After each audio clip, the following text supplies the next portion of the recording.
It's the evening of December 20, and this is the third weekend my stone guys have put in to getting the pavers installed in the rail and surrounding it.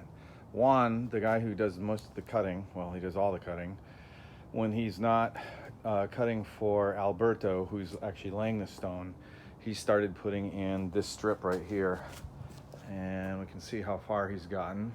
He's got a little ways to go, but this is just a secondary thing for him to keep him busy when Alberto doesn't need him. So things are looking actually pretty good. I'm starting to feel like we're not necessarily in the home stretch, but we may be getting close to the halfway point. That's for the installation of the mortar and the stones, not necessarily the pavers themselves. I did speak to my paver guy and took a photo for him. He said he would be able to work next weekend, and that would be this section.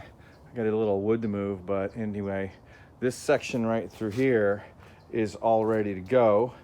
And this section, since Alberto has done the perimeter, this area right here, I guess a little bit has to be mortared in here for the drain, but that's something that this guy should be able to do, or I can if I need to.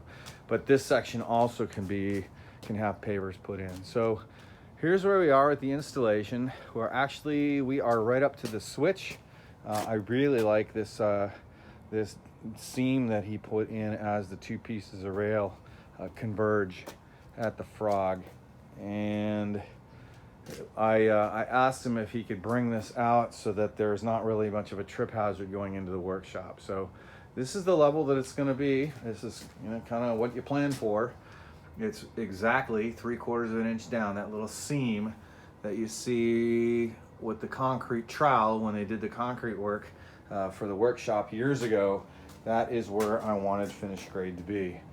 Now, I think in a previous video, I may have shown what's going on here, but we have opened up this next phase. I call this phase here, from here to the carport slash truck port slash pavilion. I call this phase 2. And I didn't think that we were gonna actually go any further, but then I have to watch what I'm doing here. This is rebar, easy to trip in. But I realized that this base rock that's in here, we needed to get, I either had to go get it or I could actually steal it from this excavation here in phase 3. So that's what we did. So on Tuesday, we just have one drain in here because if you look up top, there's really not much of a chance for water to get in here anyway.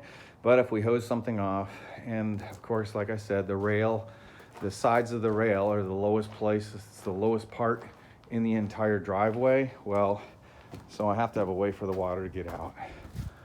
So it looks, visually, it looks like we're headed there. I think we've got a little, the reason it doesn't look the same width is that on this side, the outside perimeter that we have right here is not gonna have any more stone on this side. So we're using a 10-inch wide edge stone, and we're gonna use another 10-inch wide edge stone here as opposed to a 6-inch wide, because this is gonna be pavers and this is gonna be regular driveway pavers, just like what we have here.